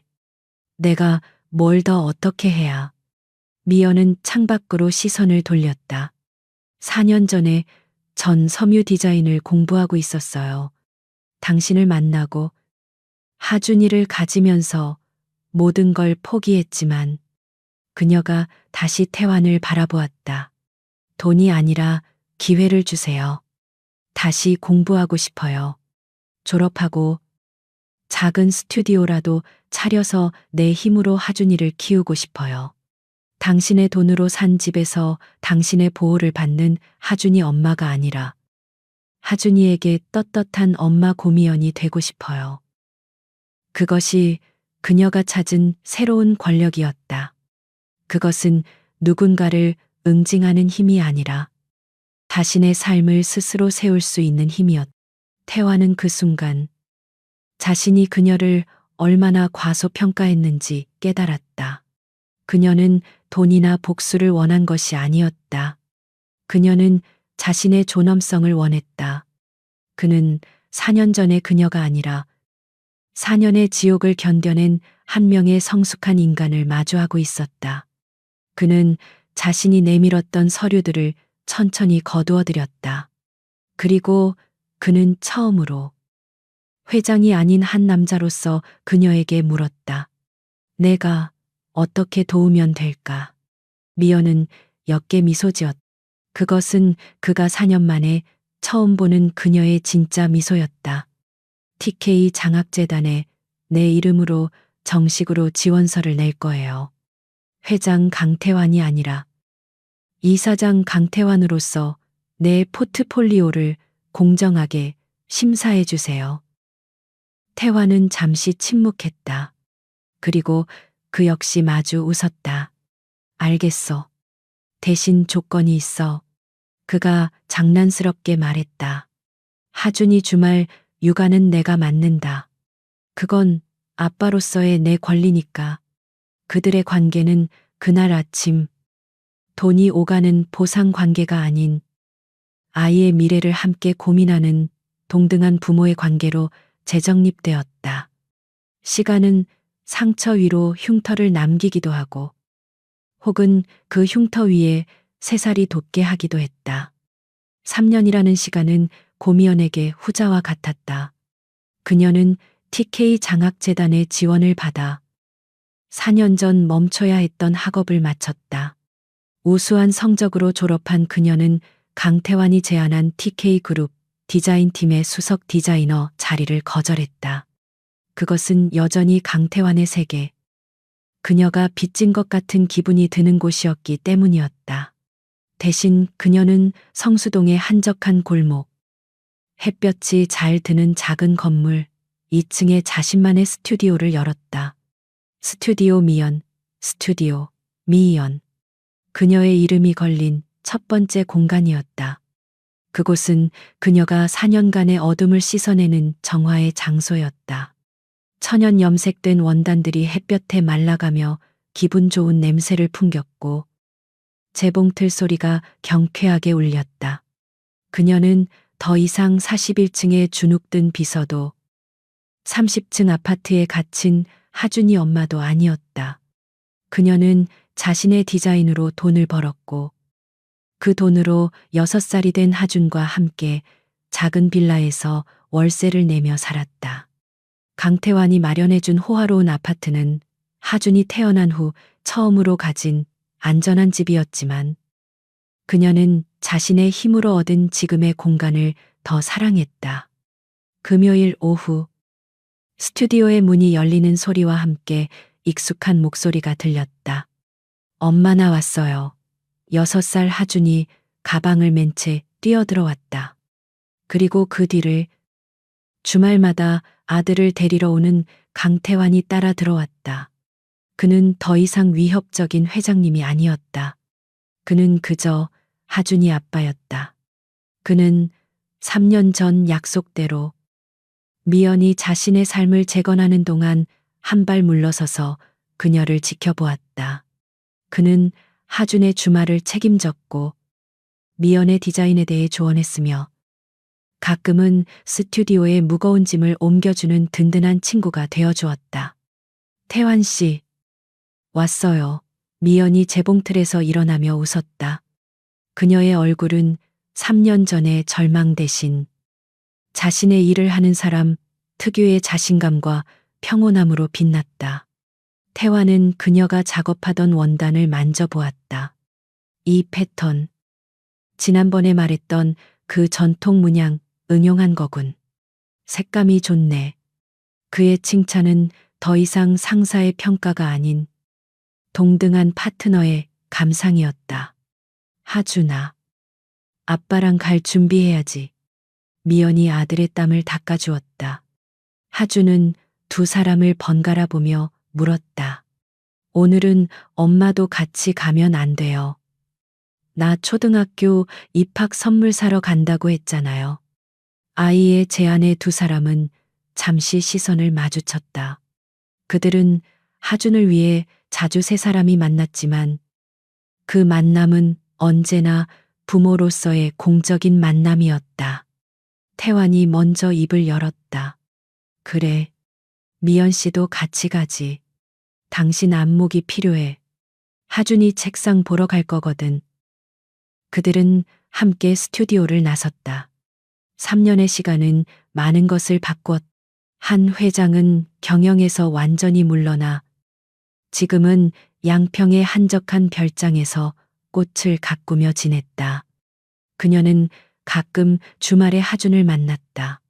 그녀는 여전히 미연에게 사과하지 않았지만 더 이상 그녀를 위협하지도 않았다. 그녀는 그저 손자의 재롱을 보는 평범한 할머니가 되려 애쓰고 있었다. 유세라는 서진 그룹과의 파트너십이 깨진 후 경영 능력을 의심받아 그룹 내에서 입지가 좁아졌다는 소문만 간간히 들려왔다. 가구 거리를 걸으며 세 사람은 여느 평범한 가족처럼 보였다. 하준이 태환의 목마를 타고 웃었고 미연은 그런 두 사람을 보며 가방끈을 고쳐맸다. 그들은 하준이 쓸 책상을 골랐다. 미연은 디자인을, 태환은 소재의 안정성을 꼼꼼히 따졌다. 완벽한 합의 끝에 책상을 고르고 나왔을 때 이미 거리는 어두워지고 있었다. 저녁 먹고 들어가지. 태환이 어색하지만 용기를 내어 말했다. 늘 하던 말이었지만 오늘은 그 뉘앙스가 조금 달랐다. 그들은 하준이가 좋아하는 작은 파스타 가게로 향했다. 아이가 신나게 스파게티를 먹는 동안 두 사람은 조용히 서로를 마주 보았다. 태환은 주머니에서 작은 벨벳 상자를 꺼냈다. 그것은 화려한 다이아몬드 반지가 아니었다. 그는 상자를 열어 미연 쪽으로 밀었다. 안에는 얇고 심플한 반지가 들어 있었다. 그녀가 스튜디오에서 작업할 때도 방해가 되지 않을 그런 디자인이었다.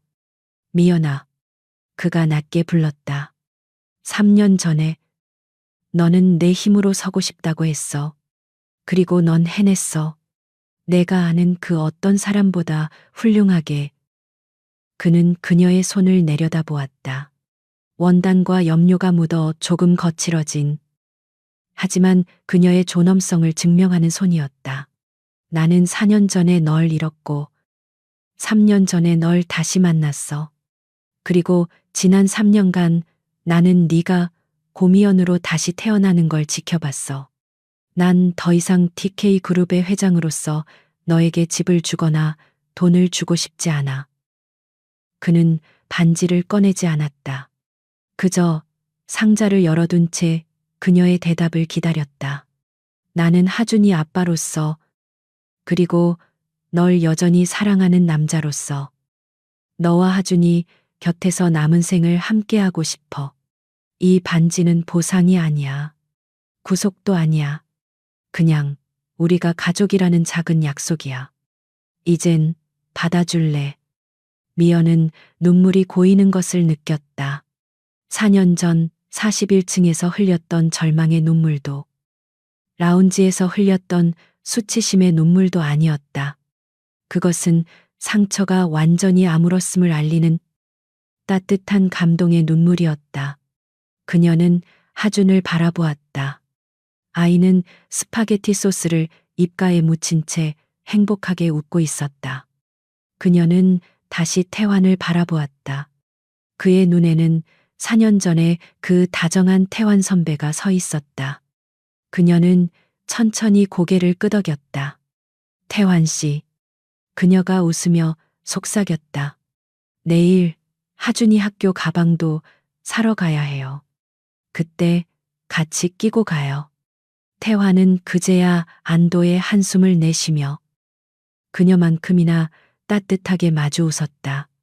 그들의 4년간의 겨울은 그렇게 끝나고 세 사람의 진짜 봄이 시작되고 있었다.